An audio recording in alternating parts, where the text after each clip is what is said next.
Cool. I'm just gonna try this damn thing. Hello and welcome to Stage Time, the podcast that takes you backstage before the artist goes on stage. How'd you like that? That was good. It's It's pretty good. My name's Scott Quinn. I'm an artist-songwriter based in London, and once a month I host a live music night here in St Pancras Clock Tower. The premise is simple. 50 people come down to watch myself and two friends of mine. Are we friends? Yes. Friends or acquaintances who happen to be talented. They come down to the clock tower, and it's just a really special night. And so while I had them here, shackled to perform, I thought I might as well squeeze the creative juices from them further and ask them some questions about performing live and gigging and music and such. So whether you're a budding musician or just a music lover, I think this might be really great what we're about to have here. Yeah. I'd like to introduce the first guest on the first ever episode of Stage Time, Luke Sital-Singh. Hello, and Scott. the crowd goes wild. Yeah. How are you on? Nice to see you. Welcome to the tower. Thanks a lot. Thanks for having me at the... That's the most excited I've ever heard you. Yeah, to see me. It's fake. It's good to be on the first episode. Yeah. Picked This well. could come back in episode 100 and Yeah, what, it was me again? I'll arrive in a Bentley or something. Oh, right. The podcast, I don't know. Anyway, you just arrived in the tower literally Just turned 50 up, minutes mate. ago. I don't even know where I am. You're going to be... You shoved the microphone in my face. We're not even recording this. It's just something I like to do. We're going to be performing in a couple of hours. Yeah. This is pre-show time for you. Yeah. Let's start out with a Luke Sital-Singh pre-show. Yeah, well, I try not to record a podcast. Oh, you don't prefer... Ideally. Okay. But if you do... Then it would be exactly like this. Mm-hmm. Yeah. Maybe a brighter light next time. Okay. Yeah. Pre-show, I mean, I do get very nervous still. I still sort of don't really... I sort of think, why did I say yes to most gigs that I do? Mm-hmm. And you performed quite a lot today. Yeah. You've been around a minute. Yeah, you would think that I wouldn't think that by now. But, I mean, to be fair, I haven't done a a gig for a while today, so it's like extra kind of like, I was like kind of rehearsing most of the day. I'm also really bad at rehearsing. I sort of went to my studio today, which is just around the corner. I was like, right, you're going to spend like 3 hours going through all the songs. I maybe got through, like half the set, but half of the songs for half the set, and then sort of got bored. And really glad I booked you. This is I'm really looking forward to it. Yeah, but you know what? There is a sort of I think there's an energy that because this has happened quite a few times where I've like it's been a gig, like a one in out of nowhere, not like a tour, just like a one show, and I've like, I better rehearse because I'm not like practiced, and then I don't rehearse very well. But then there's like a sort of energy because I'm kind of winging it a little bit and trying to figure out what the words are and stuff like that. Well, welcome to Wing Kingdom, if you will, because I also haven't rehearsed, and I sat down before thinking, I might perform this new song, and realised I haven't played it. Yeah, well, I'm doing sort of mostly new songs. Exciting. Okay, okay. So I haven't. So it's really quite. You're a risk taker. Oh yeah, I like but that there's but there is genuinely, like, jokes aside, like a sort of something I enjoy about that. Like a sadistic, a shot of adrenaline. Perhaps. Yeah, I think so. Because I've been playing these sort of things for a long time. So there is sometimes a bit of like, I know I can do it to a certain level. There's a kind of a muscle memory there. Yeah, but not with new songs. No. I find. I mean, I don't know if we're the same on that, but I think you can hear very clearly in a set of mine. Well, which one's new? Which ones are new? Which one are old? But in a kind of in a sort of, he's got extra juice for that. Oh, okay. Yeah, in a horrible way. Yeah. Look out for that. Why did he do that? Great. So you mentioned briefly you've been rehearsing today in your studio. Yeah. So it's one tower to another. I've just realised. Yes. So bell tower. My studio is in a bell tower. Yeah. So you love clock tower. You love towers. What other towers can I? Well, around this venue there are actually pictures of other towers. Which fantastic. What's your favourite tower? This one I'll say now because I can't think of any other. I've blanked. Eiffel is fantastic. Yeah. Blackpool. St Pancras. Blackpool had its moment. I think it's a bit dated. Tower perhaps. Records. Is that still around? I have no idea. No. Tower of Terror. Don't know what that is.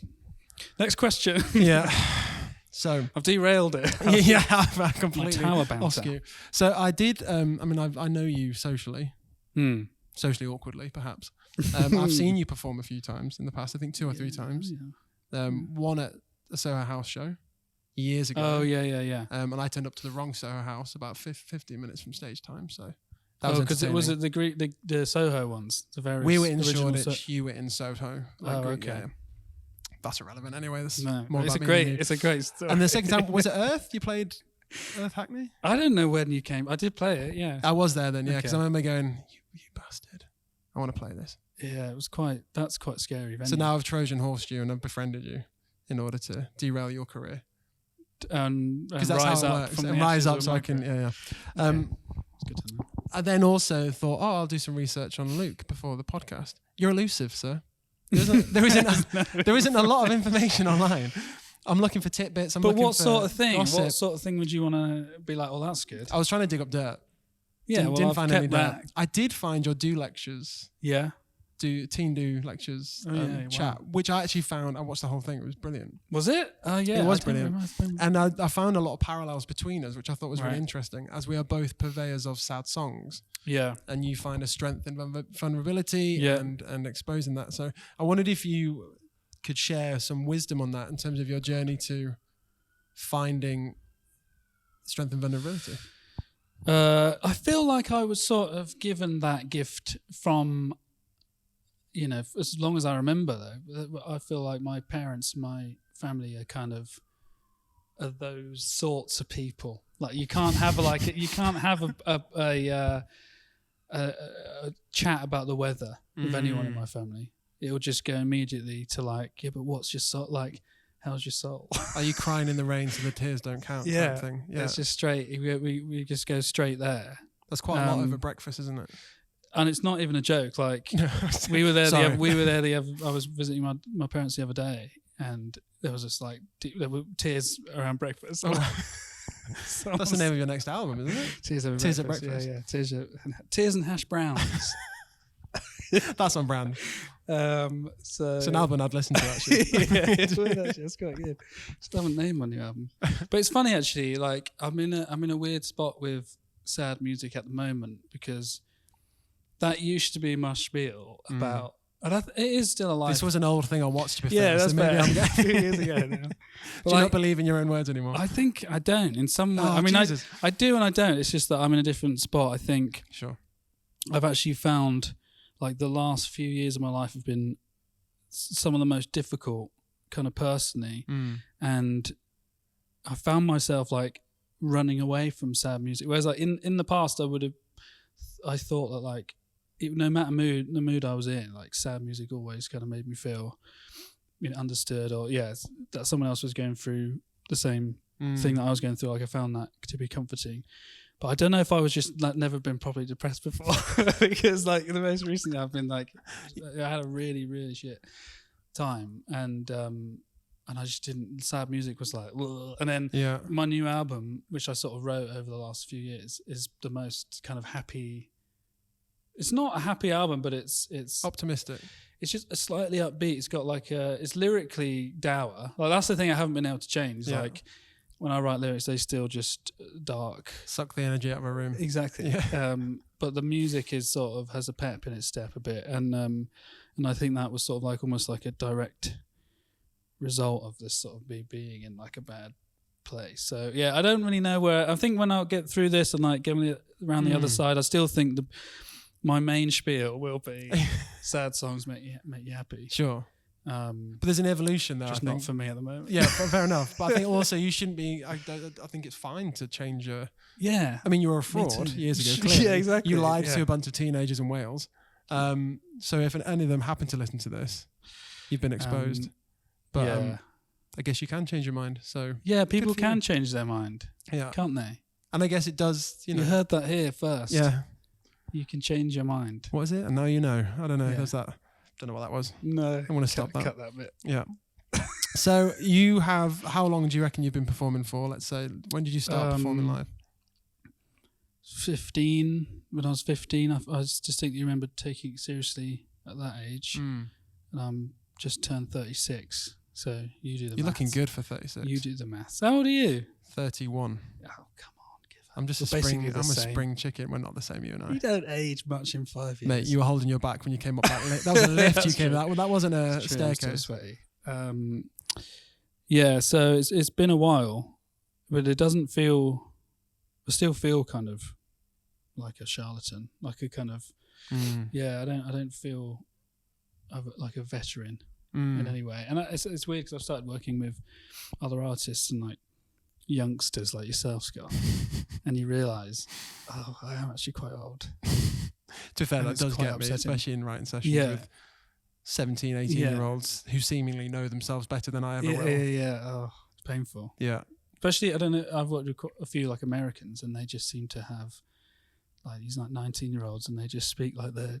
They also 40. look old. I don't understand how it No, works. yeah, over there. and I guess they all go to therapy from like. They do. Well, I don't. That's necessarily true, but I feel like a lot. Is that another There's more lie? of a thing. Sorry, I feel like it's more of a thing in America anyway to like Yeah. go to therapy younger. And, Yeah. So maybe they do know themselves yeah, they know emotionally they- better than we which, do over which here. is good. Which is good for writing songs with people who actually know Yeah. something about who they are. It just makes me feel absolutely ancient. Yeah. But then they say something like yeet, and I go, oh, What's that? yeah, exactly. Yeah. I'm I've gonna been learning someone taught me that something was bait, but like it was like a bad thing for a song to be. I came up Yeah. with some idea, and it was like, oh, it's a bit bait. So you thought bait would be a good thing? The Yeah, I energy of thought the that word sounds a bit carrot. like hook. Like it's a hook. It's a fishing pun, if you Yeah, You've played a pun. And we're all that doing shows fishing. your age. Jesus. But if something's a hook, that's good. But if it's bait, So when you bad. sat there just flabbergasted, kind of like, I was just I'm like, sorry, good sir. I need to go. You just said bait in a negative Yeah, basically. setting. So Do you go figure. fish? No, but Just for hooks? I would like to fish. Mm. I got into the Bob Mortimer and Yeah. Paul Whitehead So you fishing like a bit show. of comedy with your fishing? It just seems very wholesome. It just seems like a nice connecting to nature sort of thing. And I'm not really connecting to nature sort of person in general. Mm. Are you a city kid through and through? Or are you Yeah, I am. were you brought up here? Brought up in South London. All right, Southwest mate. London. Sorry. Sorry. Sorry. Sorry. God, you're just an absolute fraud. Look at you Sorry. pretending to be straight. South. So, Southwest London. how do you? Gee, that's an interesting one actually. So, I grew up in the countryside, Right. and music. I mean, London. I had to come here. I mean, there was no other hub. I tried to stay up north for as long as I could, but I found that London was the place that had the opportunity, stuff, the network, yeah. and stuff like that. Do you find that? I mean, do you escape London often? Do you work outside of London? Do you play? Do you write? Do you? Not really. I quite like not really leaving my house, but when I do, it is nice, but I don't feel like I have to, because I'm thinking about leaving London at the moment, like moving, and it's sort of freaking me out because it would be. I've always lived in somewhere that stuff was going on. So I just lived in LA for 4 years and just came back to London. And before that, we were London, Bristol. There's always been stuff You've always been amongst it. going on, but I don't really get involved. Like I don't want to do any of it. But I like see it, and the option is nice. You want to So be the cool dude that rejects things. Yeah. I'll stay in tonight. And they're like, wow, Exactly. that guy is elusive. He's A loser. nothing online. More like- Can't find any information on him. I'm surprised you Doesn't can't come find to a thing. I parties. suppose I haven't done any like interviews for a while, but you can see why now. Yeah, well, yeah, I'm regretting this quite Yeah. quickly. Yeah. So my main kind of question around that was if you found geography affects your creativity or your kind of like desire to write or play, and because you have lived in LA and London, which I would say are equally intense but very different. Yeah, different level of places. intense.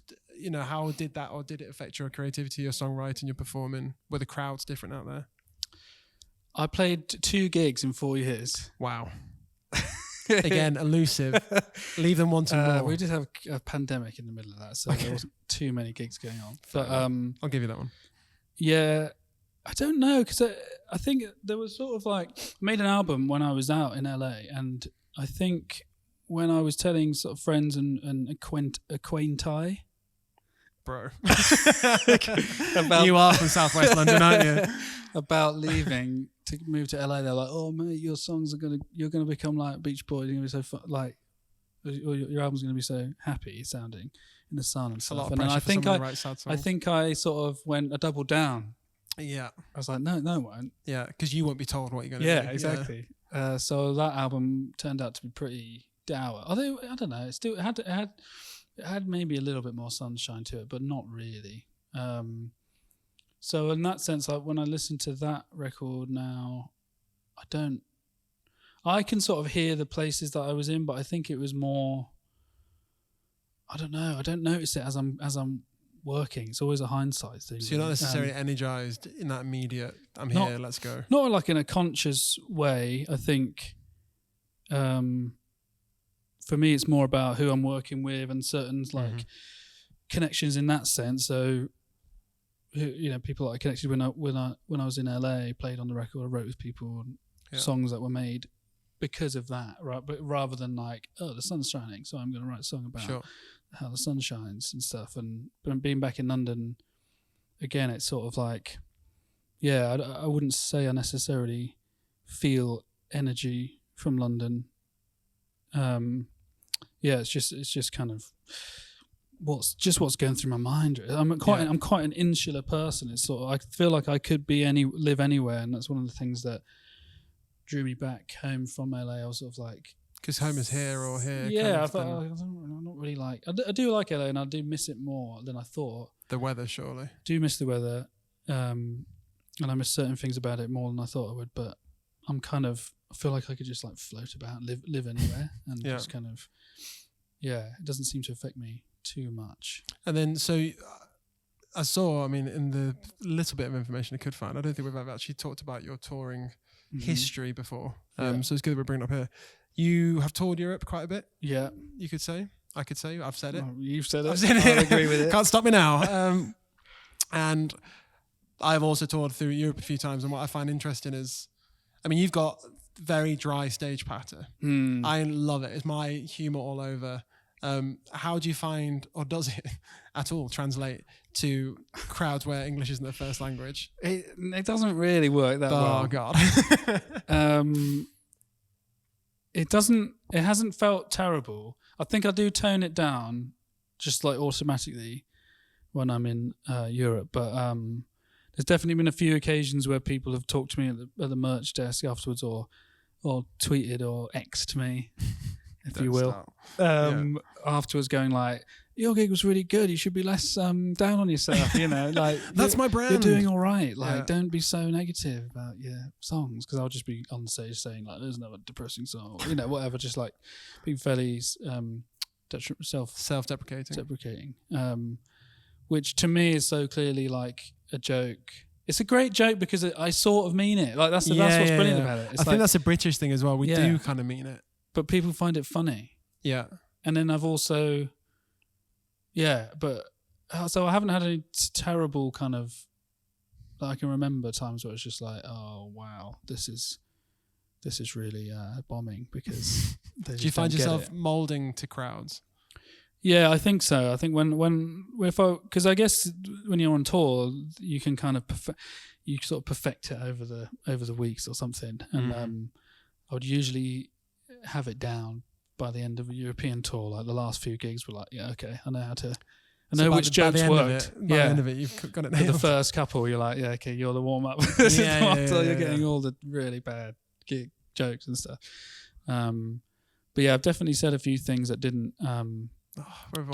Yeah. God, there's like I was tour with this guy. I don't know if I should name names. It's not really his fault, but anyway, I just got fairly big. Spill the tea. No, because it's actually nothing about the guy. It's just that I was on his tour with this Belgian guy, and he was pretty big. Like, we were playing to like physically large. Well, no, he was pretty trim actually. Pretty hot, and he was playing to like, I don't know, 1,500, 2,000 people a night. So a small gig. Yeah, for me.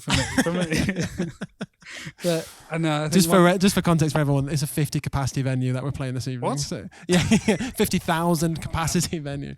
So and then I think maybe one of the early shows, or maybe it was one of the later ones, and I was feeling kind of excitable or something, and I just called him a wanker on stage, like as a sort of joke. I was like, enjoy the show. He's great. He's actually a wanker. And like, And what I love is with that is they don't have the tour context. They've been to one No, show, exactly, not all of them. exactly. So they don't see your so it was just camaraderie. silent, and other than my tour manager, front of house guy at the back, who just laughed, he's laughing his head off. Also, a venue that size, it kind of reverberates. So you've Yeah. got a good It tail was on just the back so end bad. of that. And then he just came, and then he was like, he came backstage. I can't believe You're done. I can't believe you called him a wank. Right. It was clearly a joke. Like, That will go I don't down think well. people got it That will as a go joke. down well this evening if you fancy having a Calling having you a a pop. wanker. Yeah, I mean it's Right. just a universal Just- truth. Yeah, it was too obvious. At that point. But yeah, there's moments like that you have to got to be careful. Yeah. That's my advice. Really, don't go calling your headline act a wanker. Well, I mean, there's no excuse for that. It was just poor It's just judgment. poor sportsmanship, A sport, yeah, exactly. musicianship. Is that the equivalent? Yeah. Sports. Poor musicianship. Yeah. Okay. Sorry, I wasn't going to call you out on it. Live your life. Good. I completely lost my train of thought there when I was thinking of that. Touring Europe, you're asking me about. Here we are. So yeah, you said what's the largest venue basically you've played? Do you think what's the largest capacity venue you've played? I think there was in Hamburg. I opened for this slightly strange No names again. I assume. cabaret kind of comedy. I didn't know any of this. I didn't know it was no funny. names, yeah. In O2 World in Hamburg, which I think was 15,000. Mhm. And that was pretty weird. 15,000. Yeah. Did they listen? Well, that was weird for Was it me because rowdy? they didn't have any monitors. So to get geeky with it, they didn't have any monitors. So I had to go on in-ears, which is Mhm. when you have like headphones and to hear yourself. And I'd never done that before. To hear At that other point. voices in your head. Yeah, other to than- hear and Yeah. so I'd never done that before, and like it's supposed to have what microphones in the crowd that sort of like they feed into your monitor so you can Mhm. get a bit of ambience and hear them Yeah, like yeah, clapping or not clapping, and because they would like no, I was being mixed by her people, like they just didn't bother or forgot or whatever. So I just like walked on stage and it was like walking into a cupboard because it's like I couldn't see anything because the There's no lights are so context. Yeah. like just on the stage. It's just pitch black. Maybe there wasn't. anyone Can't there. hear anything but from my like little like feet going out. And then I just like singing. It sounded amazing in my ears. Yeah. But like between songs, Nothing. I no. can't hear anything. That's the So I worst. had to like take one out and be like, okay, they seem to be like clapping and just keep going. So that's why I love like tonight's a good example of it. But intimate shows, I was going to ask you. I mean, I imagine the smallest gig you've played is like me. You've probably played to your mum or nobody. Yeah. Yeah. I haven't You played played to my mum? Played, Just Yeah. to my mum. That's and understood. nobody. Yeah. Where in that between 0 to 15,000 it was 15, wasn't it? Yeah. I don't undersell you. It was 15,000. 15. Where's the sweet spot for you in terms of a decent crowd size? I think because this is I find this a bit intense. Mm-hmm. Like this is scarier than 15,000. It's not a tent, it's a clock tower, but it's fine. Okay. God. Wow. This is scarier than 15,000. The more people, the less I'm scared because it feels Less feels personal. sort of whatever. Yeah. And no, you can kind of that. I mean, as long as like rehearse, obviously we always rehearse. Or half the songs. Or Yeah, you know the song. You're just like, well, any little minutiae thing is just going to get lost. So we just need to like blitz through it, and actually also opening for other people with big shows is just the pressure just kind of off to some do you extent. prefer that? You don't have to bring a crowd. Yeah, you just like you're probably going to win if you get like if you impress 5 people or something, Yeah. you're up. You've doubled And your then following. turn off 25. Yeah, 1,000 people. Maybe that's a lose, but I think a couple of hundred or something feels still intimate, but and it also depends on the venue as well because some venues feel bigger than they are, True. and some feel kind of smaller than they are. I mean, my favourite in London is still Union Chapel. Oh. Union Chapel, Beautiful venue. which I played a couple of times, and that was always like a bucket list place to play. When that feels, what's that? Is it like 700-800 or something? 800, I think. Um, I've only played it once, and I was off my nut encoding because I had a bad tooth infection. So the whole thing is a wow. biblical blur, That's a if you will. Did you play I was well? amazing. Yeah. Apparently, I think I was incredible. There was a beam of light through the stained glass window. It was a whole thing. Yeah. So maybe I should not go back there because I think it wouldn't top. No, well, you have to try and match Yeah. the I'm chemical not a imbalance. drug taker. Actually, codeine was probably as far as I've ever gone. Yeah, I mean that's pretty heavy. They're pretty heavy. That's pretty heavy. You have to ask for that. the pharmacy. Please, sir. You have to ask. If someone listening to this is starting out playing songs, wanting to Go and listen to something else. Yeah. Find something else. I just always think cutting your teeth on playing to nobody is a skill. It gives you this bulletproof armor. Because I know if I go into a venue, there's only one person that I can still put on a show, entertain that one person, and not let it break my heart. Sure. Because it's already been broken too many times. Nice. So what are your kind of like Luke's top tips, if you will? Top tips. Number 1. No, you know what? I did a lot of open mics. Do people still do that? Do they do that? Yeah, like I'm the voice of the youth. Yeah, man. Pete, you won't believe me, but I did a lot of open mic nights. I remember there was this website that had like listed pretty much all the open mic nights in London or something, and I just ticked them off. Like you went ham on it. You went. I went. Yeah. I did them all. I didn't do them all. I don't know how many I did. 10 of them. They banned you. But I remember that being quite formative, helpful. Because you have to put up with a lot at those. I think sometimes put up with a lot. You sort of. Yeah, you're usually just playing to other people waiting to do the open mic as well. You're playing to other bands, so they're not really that interested. But yeah, I think I did quite a lot of that before anyone cared, and that was probably good. I also think like I'm never sure about, and it's just because I'm old, but the thing now where you sort of find your audience before you've even. Where your audience, you just post everything on the internet, like half-written songs and stuff like that.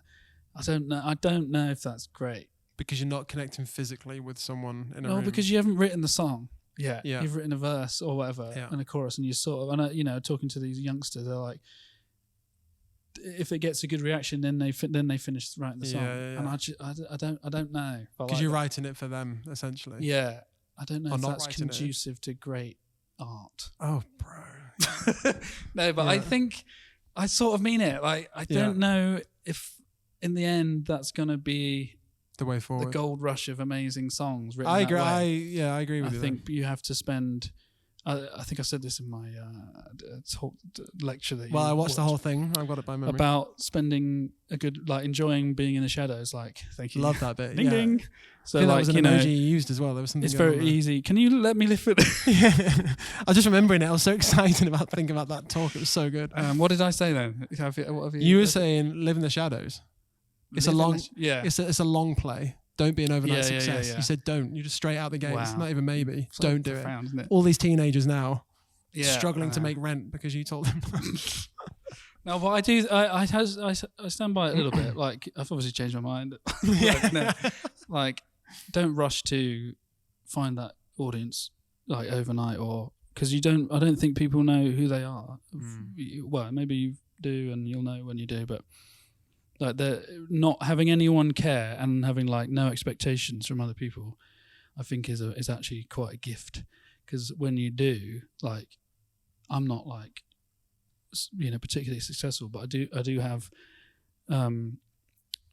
fans and people that I at least in my head expecting me to do certain music or songs that have done well in the past.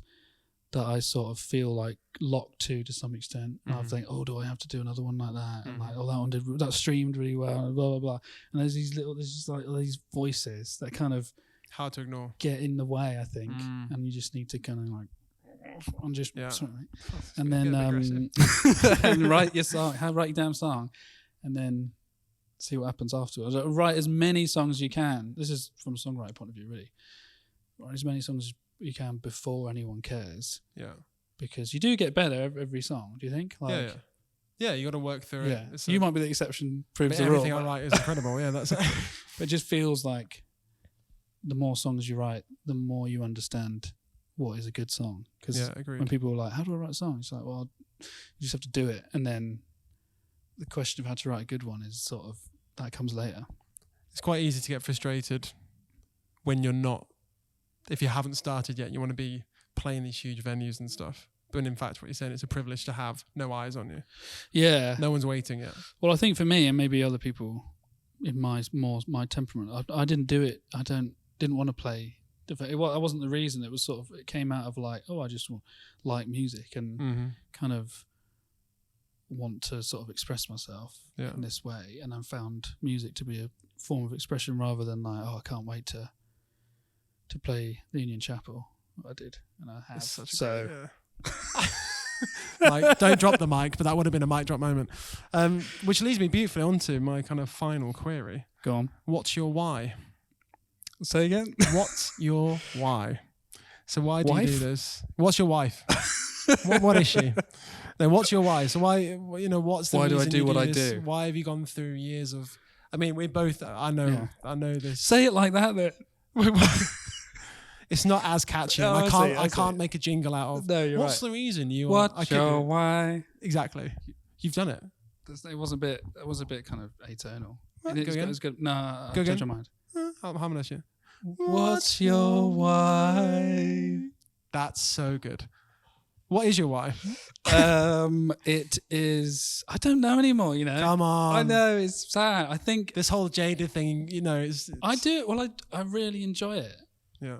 Like, I don't think I find myself, especially the creation of music. Like, I just finished making my new album, and it's like I just realised I just sat on my, at my computer, like making something for like 5 hours without stopping or something, and it's just like that. I guess that's enjoyment. I guess that's like I know, and I didn't feel bored or like listless or like, I can't wait to go and watch TV or something like that. Like, it's all I think about, and I just love it. Yeah. It's in you. And I also do really love the shows, and that's another thing I look forward to tonight. But with the music industry and all this other whatever, when I do a gig, if I haven't done a gig for a while, I lose my mind, because that's the purest. I like the making records in the studio, but actually singing the songs like and feeling like something in the room is happening. You want to stretch your legs. Yeah, that just feels like an actual thing rather than, oh, you got X amount of streams on your Spotify. It's just like it's nothing. tangible. It's just nothing. It means nothing to me. Although I'm obsessed with it and lose sleep They let over it. label here, but that's But like, it doesn't do anything. Even when you get, I did get 1 million streams on this one, it's like, oh, my heart's still empty. But then you do a show and it fills me up, as long as it's there's good. energy in the room as well. If it's bad, then I will be upset for a long time. Well, I'm looking forward to that. You did diva-lily, if that's a word, request red wine on your rider. Diva-lily. You're the first person in the Diva-esque. clock tower to request specifically. Well, I just said, was there going to be wine? And you you said, and I said I could if bring there some. isn't wine, I won't be turning up. To which I said, Wrong. Luke, you're acting out, mate. But I have provided you some wine, so hopefully we'll celebrate Handed it to me now. with There you go. next time. We'll look forward to having you play the clock tower. It's going to be a beautiful evening. I'm sure we're going to Thanks smash for it. having me. Thank you for tuning into the first episode of Stage Time. Stage Time. Great. Hopefully see you for the next one. Which camera Goodbye. was we looking? This one. Bye. I'll say this one.